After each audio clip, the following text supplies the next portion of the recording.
Hello hi friends மக்கள் எல்லாம் எப்படி நல்லா இருக்கீங்களா? நானும் நல்லா இருக்கேங்க. தொடர்ந்து ஒரு 4-5 நாளாக வீடியோ போடல. அதுக்கு என்ன காரணம்னா நம்ம கொஞ்சம் ஒர்க்கு ரொம்ப அதிகமாக போயிடுச்சு. அதனால் தொடர்ந்து நம்ம வீடியோ போட முடியல. அதனால் இப்போ தான் திருப்பி ஆரம்பிச்சிருக்கோம். திருப்பி எங்கே தான் ஃபஸ்ட்டு நம்ம கோயில் நகரமான கும்பகோணம் தான். நீ எங்கே வந்துருக்கோம்னா மகாமக குளம் தான் வந்திருக்கோம். அதாவது மகாமக குளத்துக்கு பார்த்தீங்கன்னா உங்களுக்கு அங்கே போய் குளிச்சுட்டு இங்கே தான் சாமி கும்பிடுவாங்க. ஃபஸ்ட்டு காசி விஸ்வநாத சாமி கோயில் இங்கே சாமி கும்பிடுவாங்க சில பேர். அப்படி இல்லைனா ஆதி கும்பேஸ்வரங்களுக்கு போய் சாமி கும்பிடுவாங்க. இப்போ நம்ம ஃபஸ்ட்டு பார்க்க போகிறது மகாமகம் தான். இந்த குளத்தை தான் பார்க்க போகிறோம். புண்ணிய நதி. வாங்க அப்படியே உள்ளே போவோம். ஃபஸ்ட்டு அப்படியே இதெல்லாம் ரோடு பாருங்கள். ஃபுல்லாகவே உங்களுக்கு சிமெண்ட் ரோடு தான். உங்களுக்கு சுற்றிலுமே கேட்டு திறந்துருக்கு. இங்கே வாங்க உள்ளே போவோம். அப்படியே இதுதான் மகாமக குளம். பார்த்துங்க, கீழே 3 பேர் குளிச்சுட்டு இருக்காங்க பாருங்கள். அப்படியே புண்ணிய நதி. எப்படி இந்த வடக்கெல்லாம் பார்த்தீங்கன்னா உங்களுக்கு கும்பமேளான்னு விசேஷமாக கொண்டாடுவாங்களா, அது மாதிரி இந்த கும்பகோணத்தில் பார்த்தீங்கன்னா 12 வருஷம் வரது மகாமகம் பார்த்தீங்கன்னா செம்ம கிராண்டாக பயங்கர கூட்டமாக இருக்கும் உங்களுக்கு. அதே மாதிரி மாசி மகன் கொண்டாடுவாங்க. அது வருஷம் வருது, வருஷத்துக்கு ஒரு தடவை வருது. கரெக்டாக இந்த பிப்ரவரி மாதம் வரும் மாசி மகனுங்கிறது. மாசி மகன் எதனால் வந்துச்சுன்னு வச்சுங்க, உங்களுக்கு இந்த மழை பெய்யுதுல, உங்களுக்கு மழை பெய்யும் போது இந்த கருணா பகவான் ஏதோ பாவமோ தப்பு செஞ்சுட்டார் போடுது பாவம். அவரை கொண்டு போய் கடலில் அடைச்சி வச்சுருவாங்க, மூடி வச்சுருவாங்க. உங்களுக்கு அப்படியே லாக் பண்ணிவிடுவாங்கன்னு வச்சுக்கிங்க.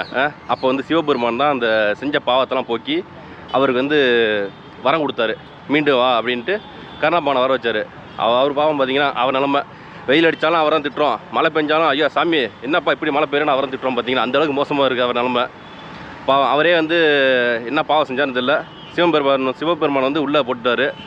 அது பிறகு தான் அந்த கரெக்டாக என்றைக்கு அந்த மோட்சம் கொடுத்தாருன்னா அந்த மாசி மகன் அன்னைக்கு கரெக்டாக வருஷத்துக்கு ஒரு தடவை வரும். பார்த்தீங்கன்னா அது பிப்ரவரி மாதத்தில் வரும். அப்போ தான் மோட்சம் கொடுத்து அவருக்கு விடுதலை கொடுத்தாரு.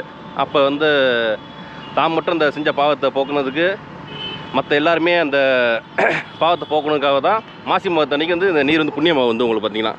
மற்ற நாள்லாம் பார்த்தீங்கன்னா இது சாதாரண தண்ணி.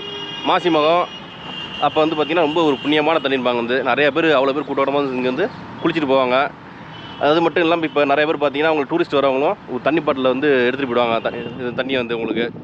ஆனால் இப்போதைக்கு சாதாரண தண்ணி. மாசி மகத்து தண்ணிக்கு தான் உங்களுக்கு புண்ணிய நீராக மாறும் உங்களுக்கு பார்த்தீங்கன்னா அப்படியே. சரிங்களா? அதே மாதிரி இந்த உலகமே அழியும் போது உங்களுக்கு பார்த்திங்கன்னா தண்ணியெல்லாம் அழிஞ்சிருக்குன்பாங்க. உலகம் ஃபுல்லாக கடல் நீராக உள்ளே தண்ணியால் உலகம் அழிஞ்சிருப்பாங்க பார்த்தீங்கன்னா. அப்போ உலகம் பிறந்தது இந்த இடம் தான் சொல்லுவாங்க. அது மகாமகம் பார்த்தீங்கன்னா. அப்போதைக்கு என்ன பண்ணாங்கன்னா எல்லா உயிரையுமே ஒரு குடத்தில் போட்டு அப்படியே வச்சுருந்தாங்க. திருப்பி உயிர் பிழைக்க வைக்கிறது மீண்டும் உலகத்தை உருவாக்குறது சிவபெருமான் என்ன பண்ணாருன்னா ரொம்ப ஏற்றிட்டு இருந்தார். அப்போதே அந்த குடம் தண்ணியில் மிதந்து அப்படியே இங்கே வந்துச்சு பார்த்தீங்கன்னா. அதில் உள்ள அமிர்தம்லாம் இருக்குன்னு சொல்லுவாங்க. அந்த குடம் இந்த இடத்துல லேண்ட் ஆச்சு. அப்போ சிவபெருமான் என்ன பண்ணார்னா உங்களுக்கு டக்குன்னு ஒரு வேஷத்தில் ஒரு அம்பை விட்டு குடத்தை உடைச்சிடாரு. குடத்தை உடச்சி அதுக்கப்புறம் உயிர் பிறக்குது உங்களுக்கு. இங்கே தான் மனிதர்கள்லாம் ஃபஸ்ட்டு பிறந்தாங்க. அதாவது உலகம் அழிஞ்சதுக்கப்புறம் பார்த்தீங்கன்னா. அதே மாதிரி இது ரொம்ப 1000 வருஷம் பழமையான குளம். இதுக்கு அடுத்தது பார்த்திங்கன்னா உங்களுக்கு இந்த கோயிலுமே கும்பேஸ்வரர் கோயில் சொல்லுவாங்க. ஆதி கும்பேஸ்வரர் கோயில் அதுவுமே 1000 வருஷம் பழமையான கோயில் பார்த்திங்கன்னா உங்களுக்கு. ரெண்டுமே விசேஷம் உங்களுக்கு கும்பகோணத்தை பொறுத்த வரையுமே. இந்த மகாமக குளம் உங்களுக்கு ரயில்வே ஸ்டேஷன் அடுத்து பஸ் ஸ்டாண்ட்லேருந்து ரொம்ப பக்கம் 1 கிலோமீட்டர் தான் வரும். பஸ் விட்டு இறங்கினா நேராக வந்துடலாம் இங்கே உங்களுக்கு. அதே மாதிரி இதுக்கு இன்னொரு காரணம் சொல்லுவாங்க. இன்னொன்று இந்த தேவர்கள்லாம் அந்த அமிர்தத்தை அப்படியே சிவனை நோக்கி எடுத்துகிட்டு போவாங்களாம். எடுத்துகிட்டு போகும்போது உங்களுக்கு அரக்கர்லாம் சேஸ் பண்ணுவாங்களாம். அப்படியே பின்னாடி ஃபாலோ பண்ணிட்டு சேஸ் பண்ணுவாங்களாம். அப்போதைக்கு ஏதோ ஒரு குடம் தவறி இங்கே இந்த இடத்துல விழுந்ததாக சொல்கிறாங்க. அதுலேருந்து மிக சக்தி வாய்ந்த குளமாக மாறிடுச்சுன்பாங்க பார்த்தீங்கன்னா. என்னன்னு தெரில, மேலெல்லாம் ரோடு இருக்கா இல்லை ஸ்பீட் பிரேக்கர் இருக்கான்னு தெரில தவறி விழுறதுக்கு. ஏதோ இந்த மாதிரி ரோட்டில் சேஸ் பண்ணாலும் உங்களுக்கு தவறி விழுறது வாய்ப்பு நிறையா இருக்குது. வானத்தில் எந்த வித இதுவுமே இருக்காது. அப்படியே அழுத்தமாக சருன்னு ஜெட்டு மாதிரி போயிட்டே இருக்கலாம். ஏதோ அவர் தவறி போட்டுட்டார் பாவம். இந்த குடத்தை போட்டவாசி இந்த இடம் புண்ணிய நீராக மாறிடுச்சு பார்த்தீங்கன்னா உங்களுக்கு.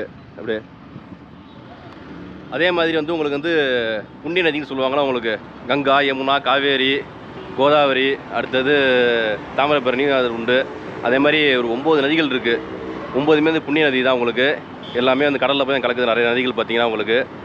அதே மாதிரி அந்த 9 நதிகள் என்ன பண்ணாங்கன்னா மக்கள்லாம் செஞ்ச பாவத்தை இந்த மாதிரி எங்கள்கிட்ட போக்குறாங்க, எங்கள்கிட்ட குளிச்சுட்டு அந்த பாவத்தை போக்குறாங்க. அது நாங்கள் அந்த பாவத்தை நாங்கள் எங்கே போய் போக்குறதுன்னு சொன்னேன். போய் சிவபெருமான் போய் கேட்குறாங்க. உடனே சிவபெருமான் என்ன சொல்கிறாரு, வேறு எங்கேயும் போகாதீங்க, இந்த கும்பகோணத்தில் உள்ள மகாமக குளத்துக்கு போங்க நேராக. அங்கே போய் நீங்கள் குளிச்சிங்கன்னா உங்கள் பாவமெல்லாம் போயிடுன்னு சொல்லி சிவபெருமான் சொல்கிறாரு. பாருங்கள் அந்தளவுக்கு ஒரு விசேஷமான குளம் இது.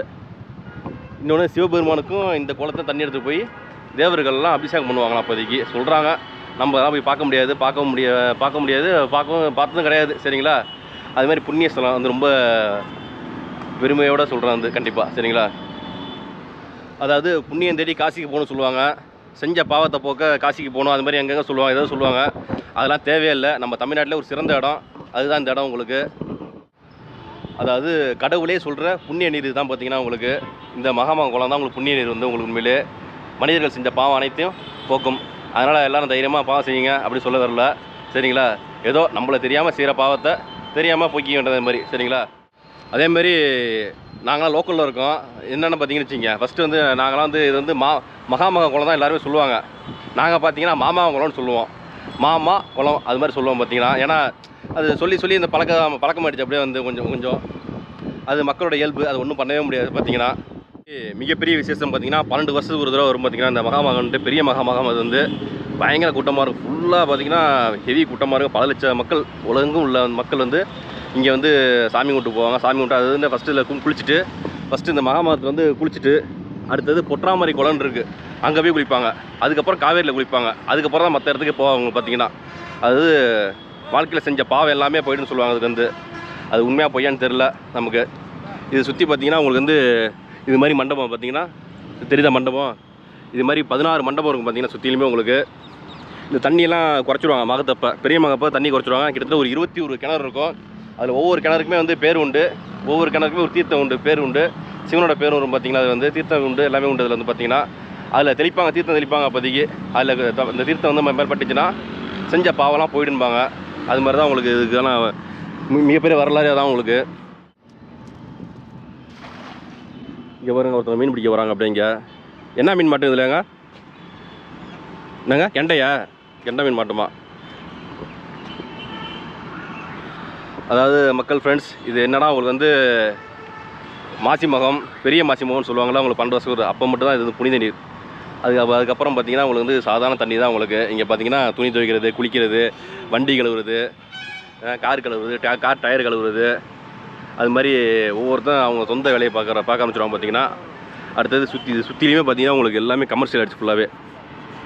பெரிய பெரிய பில்டிங் எல்லாமே, பெரிய பெரிய லாட்ஜ் இருக்குது பார்த்தீங்கன்னா சுற்றிலையுமே உங்களுக்கு. அவன் என்னென்ன பண்ணிட்டானுங்க. அதாவது பார்த்தீங்கன்னா பெரிய பெரிய மோட்ரு போட்டு, அதாவது இப்போ லாட்ஜ் இருக்குன்னா அது தண்ணி வேணும் நிறையா உங்களுக்கு. அதுக்கான செயல்பாட்டுக்கு பார்த்தீங்கன்னா உங்களுக்கு பெரிய பெரிய போரை போட்டு தண்ணியை உறிஞ்சிட்டாங்க பார்த்தீங்கன்னா. அழகாக அந்த குளத்தில் உள்ள தண்ணியை உறிஞ்சிட்டாங்க நீட்டாக பக்காவாக. அழகாக ஒரு 4 போர் 3 போர் போட்டோன்னா உங்களுக்கு தண்ணி போய்டும் உங்களுக்கு. இங்கே தண்ணியே வரல குளத்தில் பார்த்தீங்கன்னா உங்களுக்கு. குளம் வற்றி போய் அதுக்கப்புறம் இங்கே ஊர் மக்கள்லாம் போய் போராட்டம் பண்ணி போஸ்டர் அடித்து நோட்டீஸ் கொடுத்து பெரிய லெவலில் பிரச்சனை பண்ணதுக்கப்புறம் தண்ணி வந்துருக்கு பார்த்தீங்கன்னா. இந்த தண்ணி பார்த்தீங்கன்னா உங்களுக்கு வந்து என்றைக்குமே குறையாது, இப்படியே தான் இருக்கும் உங்களுக்கு. கோடை காலமாக இருந்தாலும் சரி, மழை காலமாக இருந்தாலும் சரி, எப்பொழுதுமே உங்கள் தண்ணி உங்களுக்கு இருக்கும். உங்களுக்கு ஃபுல்லாகவே ஆற்றுல தண்ணி போனாலுமே அதுக்கு ஒரு பாதை இருக்குது, அது வழியே தண்ணி இங்கே வரும் பார்த்தீங்கன்னா உங்களுக்கு குளத்துக்கு. அது மாதிரி தூய்மை இல்லாமல் பண்ணிட்டாங்க இப்போதைக்கு வந்து பார்த்தீங்கன்னா உங்களுக்கு. ரொம்ப மோசமான நிலைமை ஆகிடுச்சு வந்து இப்போ வந்து குளம் வந்து. என்ன தம்பி சாப்பிட்டுட்டு இருக்கியா? சாப்பிடு. என்ன சாப்பாடு? இட்லியா? ஏது கொடுத்தாங்களா? அடுத்தது பார்த்தீங்கன்னா லவ்வர்ஸ் பார்க் சொல்லுவாங்களா, அது மாதிரி ஆகிடுச்சு பார்த்தீங்கன்னா. இங்கே வந்து ரொம்ப மோசமாகிடுச்சு. இந்த மாதிரி ஓரத்துலலாம் உட்காந்துக்கிட்டு சில சிம்மிஸ் எல்லாம் பண்ணி ரொம்ப மோசமாக இருந்துச்சு. அதுக்கப்புறம் தான் வந்து சுற்றிலுமே கேட்டு போட ஆரம்பித்தாங்க. ஃபுல்லாக கேட்டு தான் உங்களுக்கு, சுற்றிலும் கேட்டு இருக்கும் உங்களுக்கு. இந்த கேட்டு பார்த்தீங்கன்னா இந்த கேட்டு மட்டும் ஓப்பன் பண்ணுவாங்க உங்களுக்கு. அது வந்து காலையில் 7 மணிலேருந்து மத்தியானம் 1 மணி வரை இந்த கேட்டு ஓப்பனாக இருக்கும் பார்த்தீங்கன்னா உங்களுக்கு. அதுக்கப்புறம் பூட்டிடுவாங்க கேட்டை உங்களுக்கு. அதுக்கப்புறம் மறுநாள் தான் இருப்பாங்க கேட்டு வந்து உங்களுக்கு. அதேமாதிரி காலை மாலை பார்த்தீங்கன்னா வந்து அவ்வளோ பேர் இந்த மாமாங்குளத்தை சுற்றி வாக்கிங் போயிட்டுருப்பாங்க உங்களுக்கு. ஃபுல்லாகவே சுற்றிலுமே வந்து ஏகப்பட்ட கடை இருக்கும் உங்களுக்கு. அழகாக அந்த வாக்கிங் போயிட்டு அந்த கடல கடை, அடுத்தது மசால் பூரி, பேர் பூரி, அந்த மாதிரி நிறைய கடை இருக்குது உங்களுக்கு. அது மாதிரி சாப்பிட்டுட்டு ஜம்முன்னு அப்படியே வாக்கிங் போயிட்டுருப்பாங்க நிறைய பேர் இந்த இடத்துல வந்து உங்களுக்கு. டெய்லி பார்த்தீங்கன்னா உங்களுக்கு திருவிழா தான். ஒவ்வொரு நாளுமே இங்கே திருவிழாவாக இருக்கும் உங்களுக்கு. அந்தளவுக்கு ஜெயஜன் இருக்குது இந்த இடம் எப்பொழுதுமே உங்களுக்கு. சரிங்களா? ஓகே ஃப்ரெண்ட்ஸ், இந்த வீடியோ பிடிச்சினா கண்டிப்பாக லைக் பண்ணுங்கள், உங்கள் ஃப்ரெண்ட்ஸ் ஷேர் பண்ணுங்கள். அப்படியே நம்ம சேனலை மறக்காமல் சப்ஸ்கிரைப் பண்ணி வீடியோ பாருங்கள். ஓகே ஃப்ரெண்ட்ஸ், பாய்.